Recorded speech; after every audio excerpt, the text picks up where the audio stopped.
நான் இங்க சௌக்கியம். பொன்மணி உன் வீட்டில் சௌக்கியமா? நான் இங்கு சௌக்கியமே.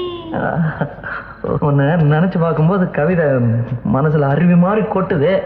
ஆனா அதை எழுதணும்னு உட்காந்தா அந்த எழுத்து தான் வார்த்தை. உன்னை எண்ணி பார்க்கையில் கவிதை கொட்டுது, அதான் அதை எழுத நினைக்கையில் வார்த்தை முட்டுது. அதேதான் பிரமாதம். கவிதை கவிதை படி.